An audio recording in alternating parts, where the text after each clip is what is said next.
Hi, I'm doing another video because I'm completing another one of my projector projects, and this larger projector project is going to be closed up in a few minutes, and I wanted to have a chance to show what the lower deck that's going to be sealed from view in the next couple of minutes looks like before we close it up.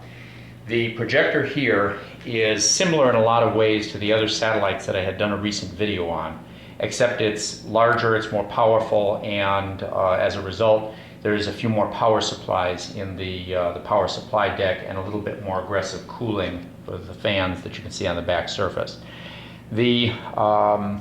Still, I have the situation where the commercial green laser from China requires sort of a cutout bin here that allows me to plug it in and exchange components.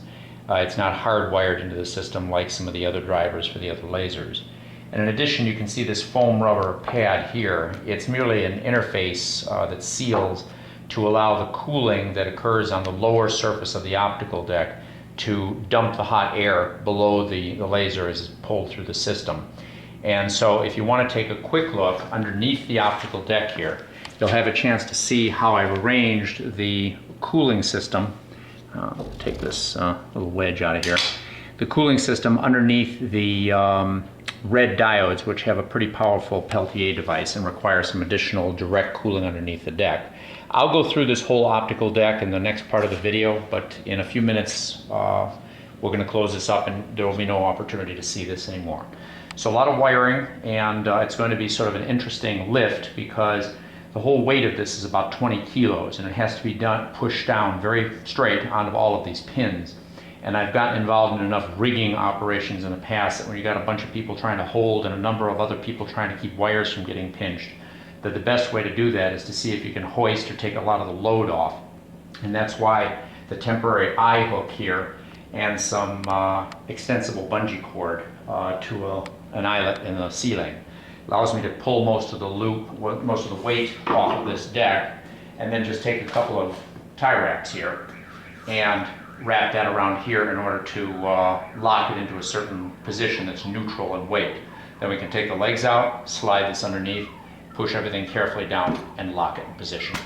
So I'll show you the rest of the video and mostly about the optical deck a little bit later. I'm not going to belabor the similarities between them. I'm going to go through some of the things that I've learned in this new project and go over some things that I think might be useful for other people when they're building similar systems. To begin with, this is the big brother version of the two satellites, and as a result it's substantially larger dimensionally, horizontally. It's twice as wide and it's the same length, it's approximately the same height, and substantially heavier.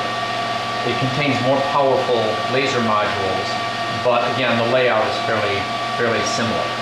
To begin with, it's a commercial Spatial laser. It's a 1.5 watt laser. Not a bad laser, louder than Hades, but it produces a reasonably good beam and it continues to work. It's been pretty reliable.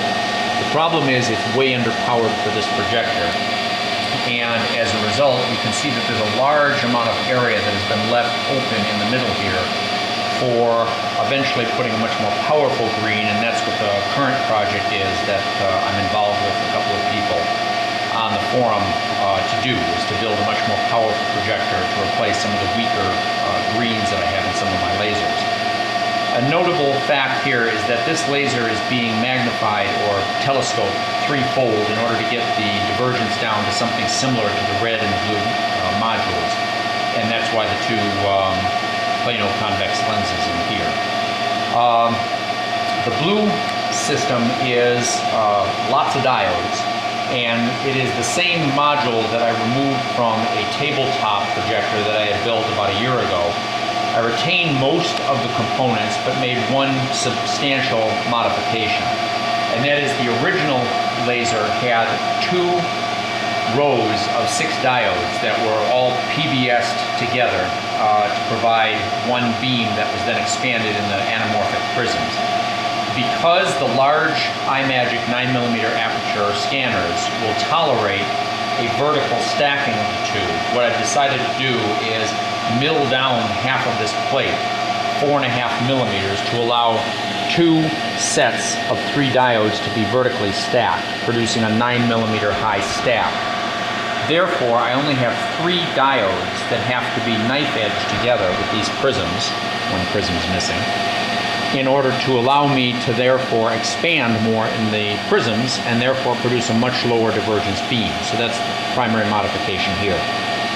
This laser is running on the old A-series diodes. I'm only running it at 1.4 amps, and although pretty aggressive for those diodes, I really don't care if I blow them out, because if I do, I'm just going to upgrade them to the M diodes, and as a consequence, this will just get brighter over time. So that's a pretty stable situation with upgrades down the line.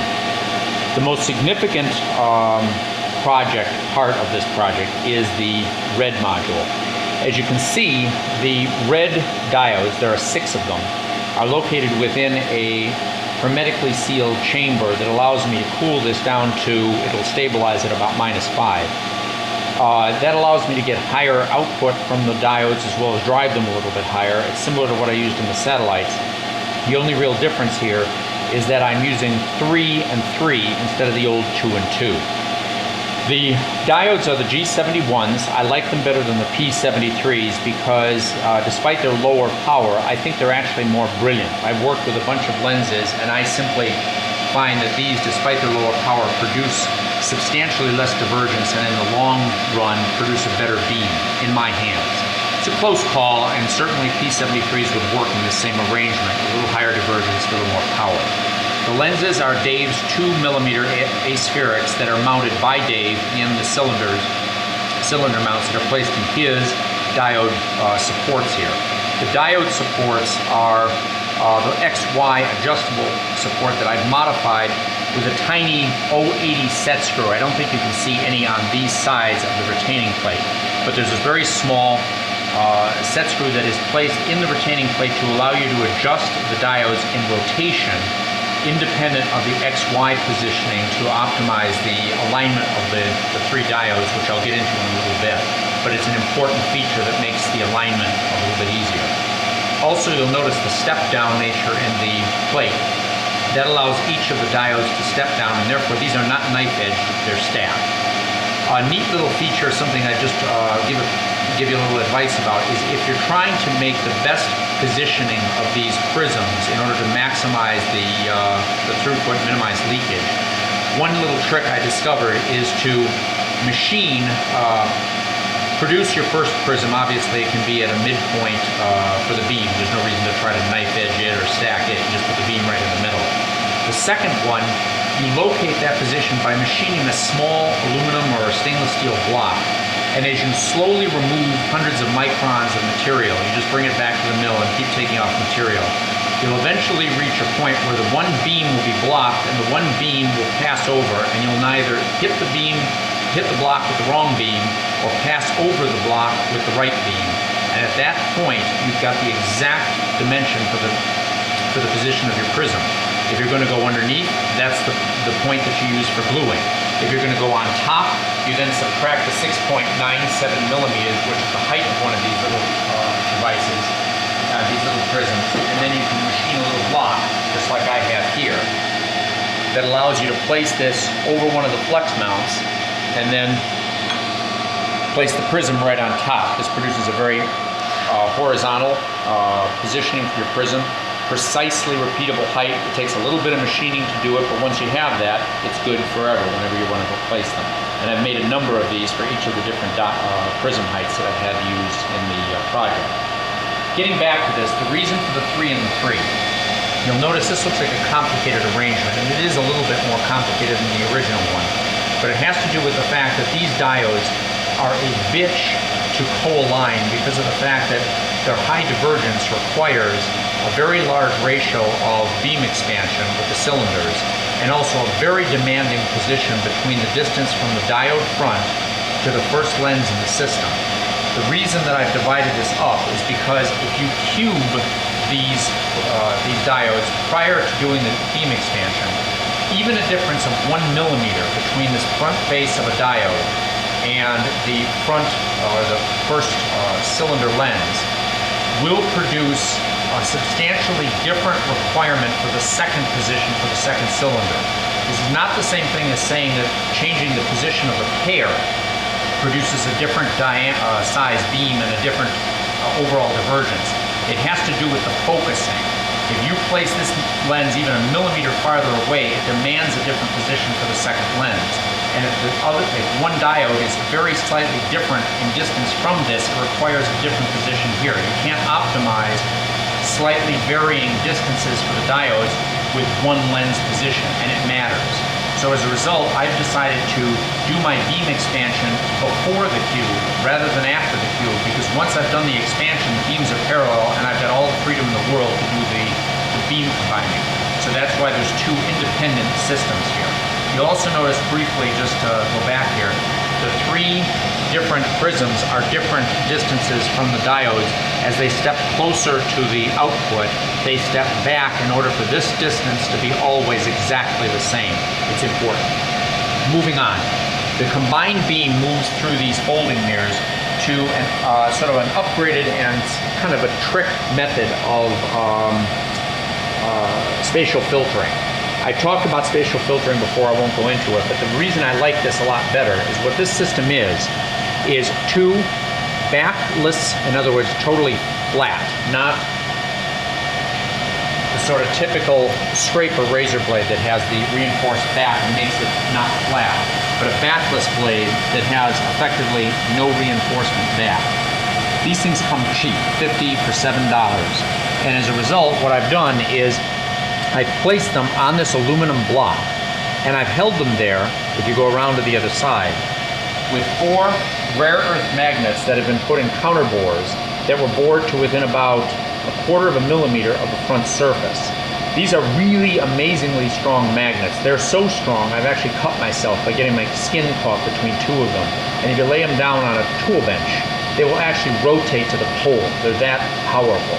Nevertheless, they don't do what I was afraid they would do, which is magnetize the razor blades and cause them to adhere to each other or pull together. They don't. The razor blades on their edges, maybe because of the sharp edge, don't have enough attraction that once you position the first one on the front side, the second one doesn't get pulled or pushed away from it. It seems to ignore its partner, and as a result, this holds them very nicely and allows you to adjust them by feel. And therefore you can remove a lot of the wings and the noise by using this very crude but actually pretty elegant method of spatial filtering. You can then also layer on top of here a second set of razor blades at right angles, and they also adhere to the surface. Pretty neat. I'll show you how well this works. If you step the camera around, take a look at the beam pattern on the board there. It might be better if you take it all the way, like more perpendicular to the image. I think you might see it a little better. That is at 27 meters. Each of the spots is approximately 20 millimeters across.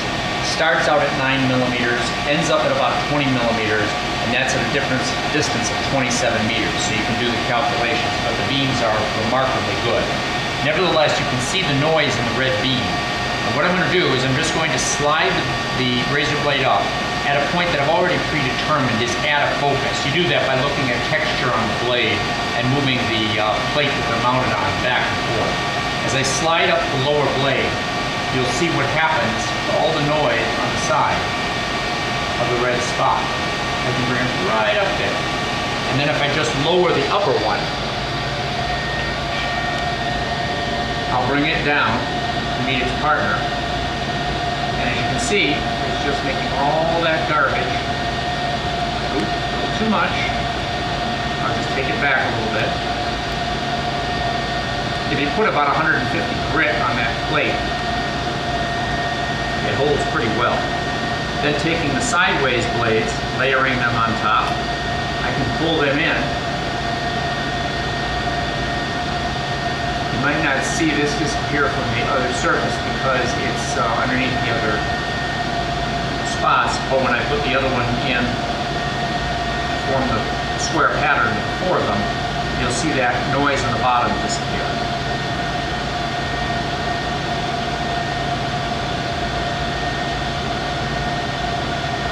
Then I can bring that in or out, and I just optimize it, give myself a nice spot. That's it.